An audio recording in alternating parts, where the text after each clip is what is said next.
everyone, thank you for coming to my channel. My name is Donna. Now in today's lecture, we will briefly discuss about how to look after patients who have fluid balance problems.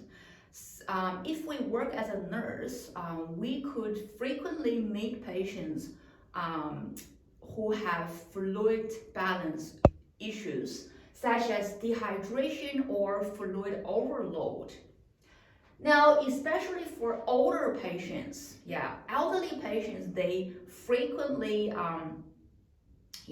have dehydration problems. So we need to really help the patient to monitor their fluid intake and output, and to help them to prevent dehydration or fluid overload.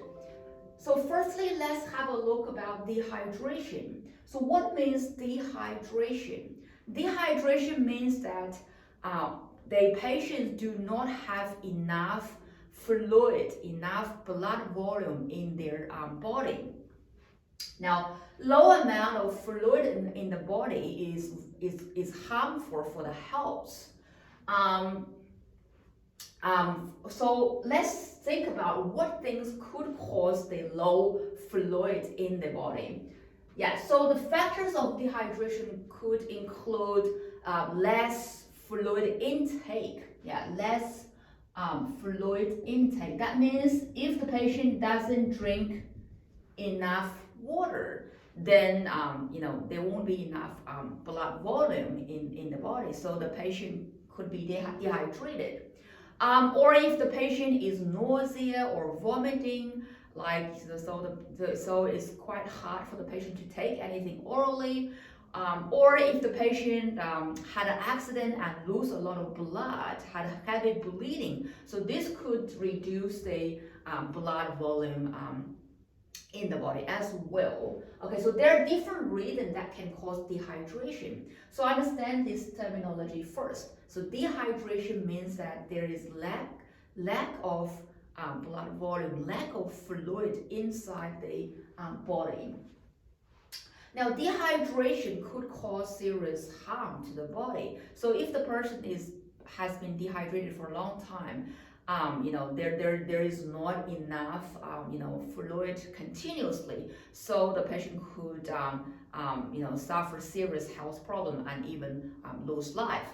So what are some common signs and symptoms of dehydration? So how do you know whether the patient is dehydrated or not?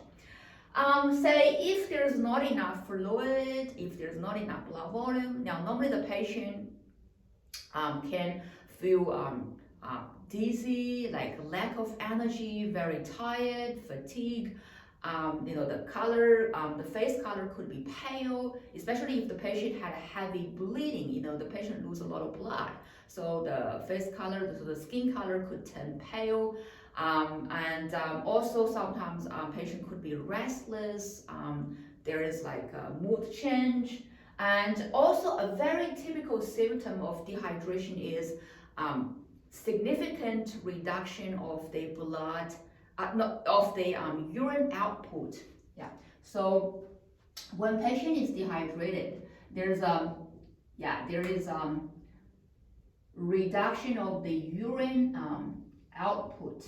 Urine output. That means there's very less amount of urine passed.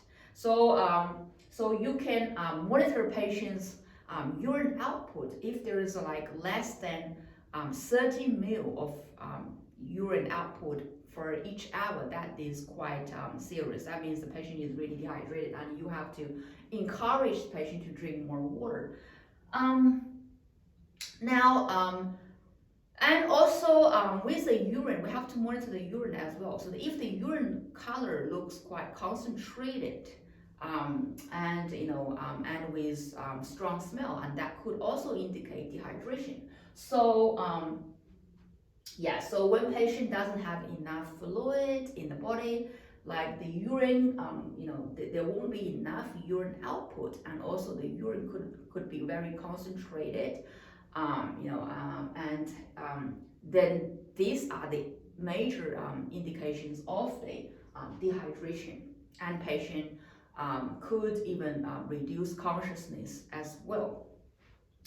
So how do we treat dehydration? Yeah. So to improve the fluid balance, improve the fluid level inside the body, we have to definitely encourage the patient to drink more water. Yeah. So encourage patient to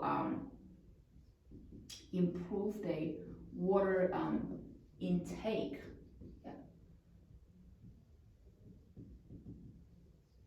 So we need to ask patient to drink more to quickly hydrate the body. Now, another thing is that if the patient is dehydrated, how do we know whether there is enough blood volume?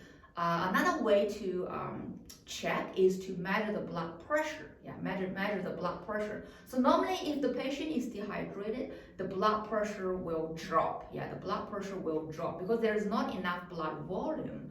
So after we encourage patient to drink more fluid, drink more water, we have to frequently monitor the blood pressure. The blood pressure should increase after the fluid intake, right? So make sure we give patients some more water to drink and then check the blood pressure to see whether there is improvement. If there's no improvement, then we have to provide more fluids. Now, if the patient is nausea or vomiting and prevent them from getting something through the mouth, so in this case, we can give the patient IV fluids. We can provide the patient with IV fluids. So if the patient cannot take fluids orally, then we can place an IV cannula inside the vein. All right, so place IV cannula inside the vein and then infuse the IV fluids through the IV cannula into the bloodstream directly. Okay, so in this case, we don't need to get patient to drink through the mouth because they cannot tolerate any oral fluids because of nausea and vomiting like that. So we can place IV cannula through the vein and leave the cannula there. Then we can infuse the IV fluids through the cannula into the blood to hydrate the patient directly. Okay, so these are very important nursing responsibilities to treat dehydration. And also now I mentioned that if the patient is dehydrated, there's not enough fluid and there's not enough blood volume, so the patient could feel dizzy, and especially when the blood pressure drops down, the patient could feel drowsy, could feel dizzy. So in this case, we have to put patient in the lying down position. We have to get the patient to lie down and to relieve their dizziness. And then we need to elevate the patient's legs. When we put patient down on the bed, elevate patient legs so the blood could flow from the lower part of the body to the heart, like that, to help to relieve the symptoms. So if the blood pressure is low,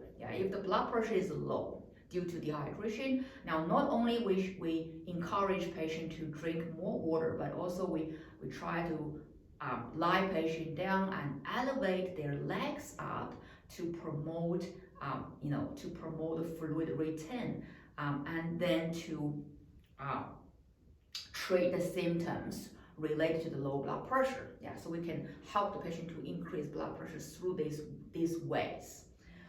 Now, so this is about dehydration. Now, if the patient has fluid overload, we have to also treat this by reducing the fluid level in the body. So next one, we're going to talk about how to manage the fluid overload. Yeah, the fluid overload.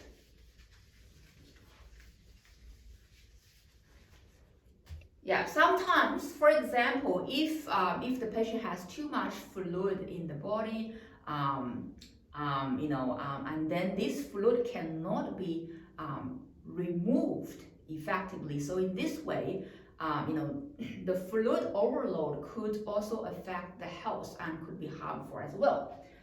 So what things can cause the fluid overload? So let's talk about those factors that can lead to fluid overload in the body. Say, for example, if the patient, if we give patient too much IV fluids, for example, if the patient is on IV fluids, but we infuse a large amount of IV fluids through the vein, then this could cause the fluid overload. There could be extra amount of fluid in the blood, and that is not good. That can cause swelling of the legs, of the body parts like that. So so this is one factor. Also, if the patient has poor heart function, like have a heart failure or have a poor kidney function, like a chronic kidney problem, because we know that like heart failure could cause edema of the lower legs or edema of the lung. Yeah, could cause fluid to build up either in the body or inside the lung. So the fluid cannot be properly removed. So in this case, we have to help the patient to remove the excessive amount of fluid from the body. Also, if the patient has kidney problems, we know that our kidney help to filter the blood and then balance the blood pressure. So our kidney always maintain a good amount of fluid in the body. So if the kidney is impaired and cannot maintain its normal function, then we could have excessive fluid build up in the body and cannot be properly eliminated. So these are some common factors that can cause fluid overload. So if the patient has fluid overload, how do we treat it? We could either follow doctor's order and provide some medications, to help to flush out this excessive amount of fluid. For example, a very common medication that we use to remove fluid is called furosemide. Furosemide. Now, furosemide is a very commonly used diuretic. Diuretic include a group of medications which can remove fluid from the body, and furosemide is a very commonly used diuretic that helps to get rid of the fluid from your body and reduce swelling or edema. Okay, so furosemide. Now, furosemide can be either given orally or through IV. So if the condition is not that serious, we can give oral furosemide, and then patient will pass more urine and then reduce the swelling, reduce the fluid overload. Now, if the condition is serious, then we have to give IV furosemide. The furosemide can also be given through the IV cannula and into the blood straight away, and then take effect quickly to remove the excessive amount of fluid built up in the body. Okay, so this is a commonly used medication to treat fluid overload.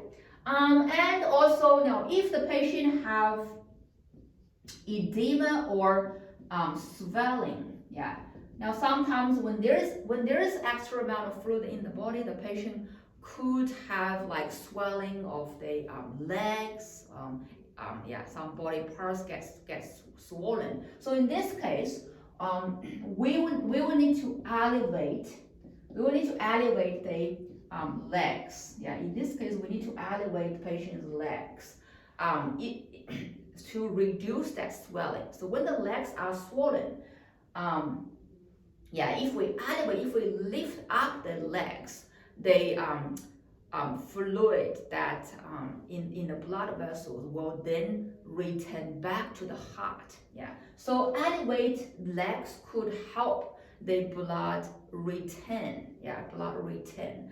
Help the venous return. We know that the blood from your lower legs needs to return through the veins back to the heart, right? So if the legs are swollen, that means the fluid from the blood from the veins leaks out into the surrounding tissue and cause the swelling. So if we elevate the legs, we're going to help those fluids and blood to return back from those legs, from the lower legs back to the heart, and to drain those fluids back, to drain the fluids out. So a very important nursing intervention is to elevate the swollen legs, if they are swollen. Okay, and definitely if the patient, especially if the patient has fluid overload due to kidney impairment, kidney disease, then we have to tell the patient to restrict the fluid intake. Yeah, so fluid restriction. Yeah, fluid restriction. And this is very important. Yeah, so for patient with fluid overload, we need to restrict the intake of the fluid and tell patient do not drink too much water. So we give them a restriction. Normally for patient with chronic kidney problems, the doctor always put patient on 1.5 liter fluid restriction. That means we need to tell patient do not drink over 1.5 liter of water in a whole 24-hour period. Okay, so fluid restriction is important to control the fluid overload. Okay, so now in this lecture we discuss about the common nursing interventions for dehydration and also fluid overload. So as a nurse, we will need to continuously monitor fluid intake and output to always help the patient to maintain a good fluid balance. So not too much fluid, but not too less fluid in the body. And there is a chart we have to complete. This chart is called fluid balance chart. Fluid balance chart. So fluid balance chart is a very important documentation for nurses to complete for those patients who have fluid imbalance. For patient who have dehydration or fluid overload, is necessary for the nurses to document the fluid intake and urine output for every hour in the whole shift when we look after this patient. Okay, so fluid balance chart help the nurses to document fluid intake and urine output. So make sure that the fluid intake amount has to be balanced with the urine output. Okay, so say if the patient drink this much amount of water, the patient should pass similar amount of the urine, so to maintain a good balance. Okay, so if there is a significant imbalance of the intake and output, then we have to report to RN and doctor for review. This is very, very important. So maintain a good fluid intake and document on fluid balance chart.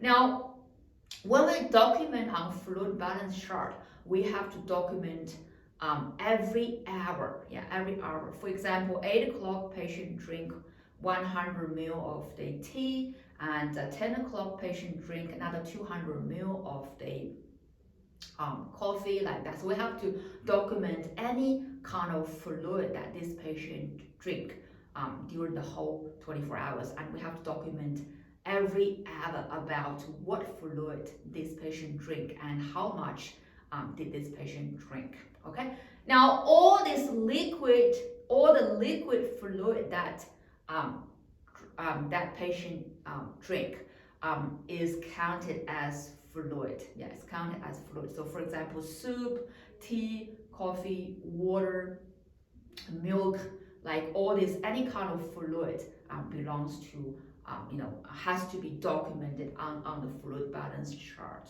Okay. Okay, so that's all in this lecture. I hope you now understand about the nursing interventions for fluid imbalance. Thank you.